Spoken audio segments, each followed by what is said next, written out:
se ordenó la deportación inmediata de 222 personas sentenciadas por cometer actos que menoscaban la independencia, la soberanía, la autodeterminación del pueblo, por incitar a la violencia, al terrorismo y a la desestabilización económica. Los deportados fueron declarados traidores a la patria y sancionados por diferentes delitos graves e inhabilitados de forma perpetua para ejercer la función pública en nombre del servicio del Estado de Nicaragua. Bueno, esto es lo que hoy se dijo en Nicaragua, en una negociación, supongo, con Estados Unidos. Hay que verla.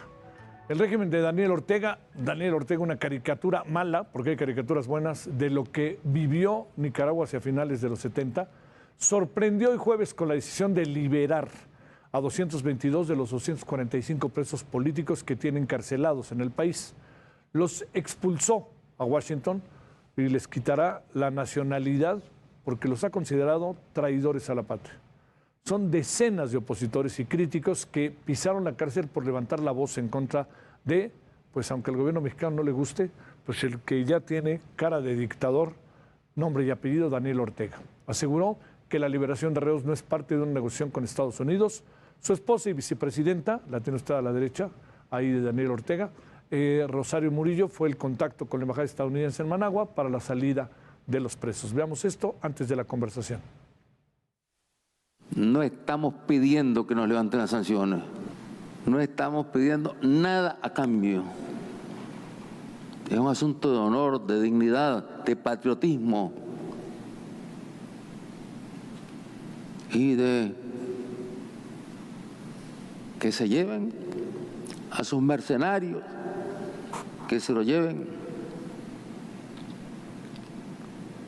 como se llevaron a sus mercenarios después de la invasión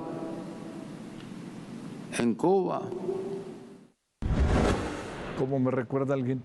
Eso por un lado, pero por otro, el gobierno de Ortega condenó a más miembros de la Iglesia Católica. La justicia de Nicaragua sentenció a 10 años de cárcel a 3 sacerdotes, 2 seminaristas y un diácono acusado, así dice, textual, conspirar contra el gobierno de Daniel Ortega, que cada vez le cabe mejor la palabra que lo define, dictador. Bueno, qué mejor, en verdad, que hablar con Rafael Rojas, profesor del Colegio de México, sobre el tema. Querido Rafael, con enorme gusto te saludo. ¿Cómo has estado? Muy buenas noches. Hola, Javier, muy buenas noches. Un gusto conversar contigo hoy en la noche, por supuesto. Oye, híjole, ¿qué piensas de todo esto? Qué cosa, ¿no? Y también me pregunto, Rafael, la reacción que debe haber de otros gobiernos, incluso el nuestro, el mexicano. ¿Cómo ves las cosas, Rafael? Bueno, la verdad me sorprendió porque evidentemente fue una negociación muy rápido. Por lo general ese tipo de canjes al que nos tiene acostumbrado no solo el gobierno de Ortega, hay fenómenos muy similares en la historia reciente del gobierno cubano, por ejemplo, en el año 2003, después del arresto de los 75 opositores de la primavera de ese año, pasaron unos años más y rápidamente se estableció una negociación con Estados Unidos para que la mayoría de ellos fueran liberados y salieran. Fue una negociación con Estados Unidos y con el gobierno también de España, de José Luis Rodríguez Zapatero, y entonces salieron por España o directamente a los Estados Unidos.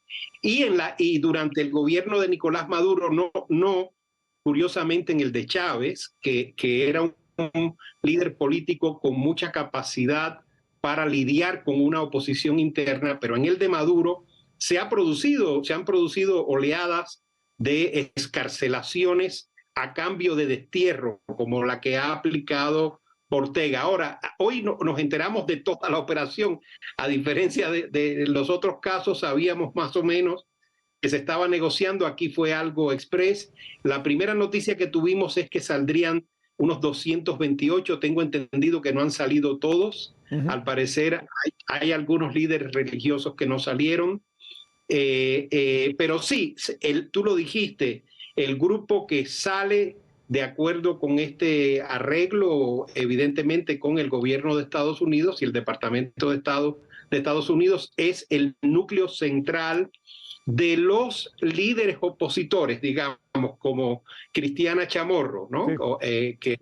Que estaban tratando de optar por una candidatura presidencial opositora frente a la de Daniel Ortega, o también los líderes cívicos y de medios independientes que se movilizaron hace unos 3 años en Nicaragua para tratar de impedir la última reelección de Daniel Ortega. Todos ellos fueron procesados en causas muy similares en las que se usó el argumento muy fuertemente del financiamiento externo de esas ONGs, asociaciones civiles, medios de comunicación o partidos políticos para caracterizarlos como traidores a la patria y mercenarios. Ese fue el cargo por los que los encarcelaron y ahora evidentemente se extiende a esta nueva fase de la sanción que es muy parecido a las deportaciones, ¿sabes? Del siglo XIX. Salen de Nicaragua perdiendo sus derechos como ciudadanos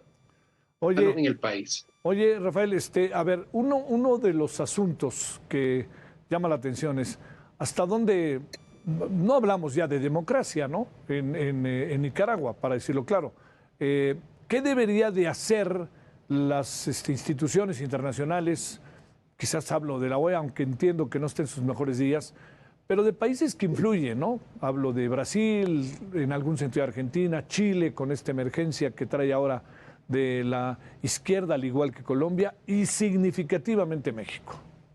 Sí, mira, ahí siempre entramos en este problema de la contradicción entre promoción y defensa de los derechos humanos y el principio de soberanía nacional y autodeterminación de los pueblos. Por cierto, que es un principio que junto con el de los derechos humanos está en toda la legislación y normativa interamericana, es decir, también de la OEA y de los tratados regionales y hemisféricos. Ahora acabamos de ver, por ejemplo, en el documento final que se aprobó en la reunión de la CELAC en Buenos Aires, que uno de los primeros puntos es la defensa de la forma democrática de gobierno, la libertad de asociación, expresión y el respeto a los derechos humanos, y más adelante también se habla del principio de la autodeterminación de los pueblos y la soberanía nacional.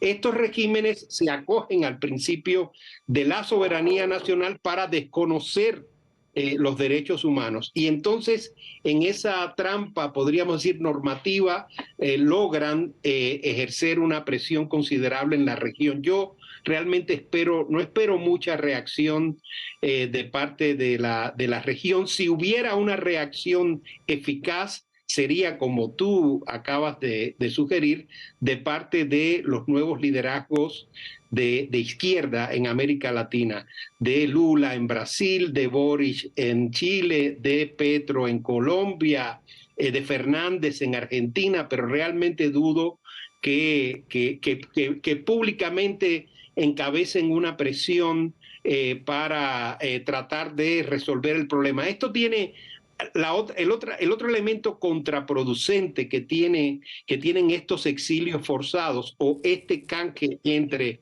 prisión y destierro o deportación es que entonces el grupo opositor se traslada a los Estados Unidos. Y al trasladarse a los Estados Unidos, lo mismo que ha pasado con Cuba y lo mismo que ha pasado con Venezuela, ya dejan de ser opositores en el territorio nacional y se convierten en actores políticos en los Estados Unidos, y eso genera una gran inhibición, como tú sabes, en los foros regionales a la hora de defender los derechos humanos en Cuba, Nicaragua o Venezuela. Oye, Rafael, con lo que has visto en tu vida, ¿qué pasó con Daniel Ortega? Ese hombre que era de los 13 comandantes allá a finales de los 80, de los 70, esa relación tan cercana con México. Híjole, yo que tuve oportunidad de verlo, decía, pues es que aquí viene el futuro, más bien aquí viene el pasado, ¿no? Sí, mira, sabes, hay muchos protagonistas que tú conoces también de aquella gesta revolucionaria que en la historiografía académica del siglo XX en América Latina se considera la última de las grandes revoluciones latinoamericanas, fue esa, la sandinista, y hay muchos de los protagonistas como el mismo Sergio Ramírez Sí. o Dora María Telles, por cierto, que es esta comandante 2, que es una de las liberadas recientemente, que en los últimos años han dicho que esos elementos autoritarios y despóticos que son cada vez más evidentes en Ortega estaban ya desde aquella época, pero se hace muy difícil juzgar ahora retrospectivamente. Él, en efecto, fue uno de los líderes principales de aquella revolución. Hay que recordar que fue una revolución que al final acabó encauzándose democráticamente, porque la Constitución de 1987 sandinista es una de las más avanzadas en América Latina a finales del siglo XIX, por cierto, del siglo XX, perdón, una constitución con un gran énfasis en los derechos humanos, en los procesos democráticos, en el Estado de Derecho, en las libertades públicas y evidentemente con lo mismo que pasó, creo yo, con Maduro y la Constitución bolivariana. Son constituciones que están siendo negadas por los, digamos, herederos de esa norma constitucional. ¿Las cosas están mal y se pueden poner peor todavía, Rafael? Bueno, ahora te digo, hay que este punto, por lo general, digamos, los antecedentes de este tipo de fenómenos que hemos visto en Cuba y en Venezuela, fíjate, paradójicamente no producen mayor presión, porque otra vez el actor opositor interno se desplaza al exterior. Sí. Y cuando la presión se desplaza al exterior pierde eficacia. Y es más fácil para estos gobernantes abrazarse, abanderarse con el principio de la soberanía y no ceder ni un milímetro en libertades públicas. Habrá que ver qué sucede, hace esa oposición exiliada, cómo se organiza desde el exilio. Yo realmente no le auguro mucho éxito a esa oposición si busca alianzas con las oposiciones y los exilios antichavistas y anticastristas en Estados Unidos. ¿Sabes? Se cae en un círculo vicioso ahí que al final beneficia a estos regímenes. Como tú anotabas, la presión internacional con mayor legitimidad es la que podría generarse en los liderazgos de izquierda, pero yo realmente no lo espero. Rafael, que tengas buena noche, muchas gracias. Muchas gracias a ustedes, un abrazo. Gracias, gracias.